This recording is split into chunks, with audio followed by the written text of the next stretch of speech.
کیا پاکستان میں 5G technology متعارف کروائی جا سکے گی؟ آئیے جانتے ہیں اس ویڈیو میں۔ سابقہ حکومت میں پاکستان میں 5G ٹیکنالوجی کو متعارف کروانے سے متعلق حکمرانوں نے بلند و بالا دعوے تو کیے، لیکن تاحال اس پر عمل درآمد نہیں کیا جا سکا۔ گزشتہ حکومت نے 5G ٹیکنالوجی کو متعارف کروانے کا ہدف مقرر کیا تھا، تاہم سابقہ حکومت بھی یہ ہدف حاصل کرنے میں ناکام رہی۔ اس حوالے سے موجودہ نگران حکومت نے بھی 5G ٹیکنالوجی کو متعارف کروانے کا تہیہ کرتے ہوئے آئندہ 10 ماہ میں اسے لانے کا ہدف مقرر کیا ہے۔ نگران وزیر کے مطابق اس سلسلے میں ٹیلی کام آپریٹرز پر 5G آلات نصب کرنے اور دیگر اقدامات کے لیے دباؤ بڑھا دیا گیا ہے، لیکن پاکستان میں اس ٹیکنالوجی کو لانے اور اس کے مثبت استعمال کو یقینی بنانے سے پہلے کچھ پہلوؤں پر نظر ڈالنا ضروری ہے۔ ملک میں 5G ٹیکنالوجی متعارف کروانے میں سب سے بڑی رکاوٹ ملک کے معاشی حالات ہیں۔ پاکستان میں صرف 1% لوگوں کے لیے 5G ٹیکنالوجی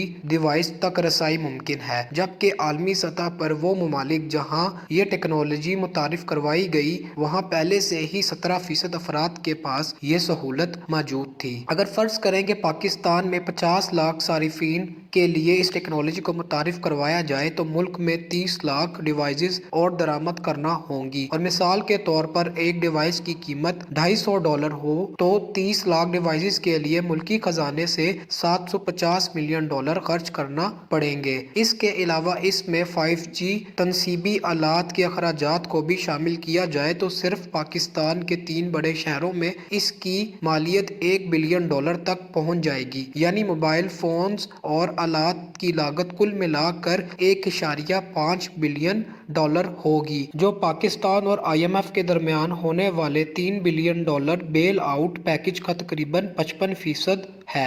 دوسری جانب ایک پہلو یہ بھی ہے کہ پاکستان میں 15 سے 20% لوگوں کے پاس کسی بھی قسم کی ٹیلی کمیونیکیشن تک رسائی نہیں، جبکہ 4G سروس کی رسائی صرف 50% لوگوں کے پاس ہے۔ تاہم اب دیکھنا یہ ہے کہ پاکستان میں موجودہ معاشی حالات کے پیش نظر 5G ٹیکنالوجی کب اور کیسے متعارف کروائی جا سکے گی۔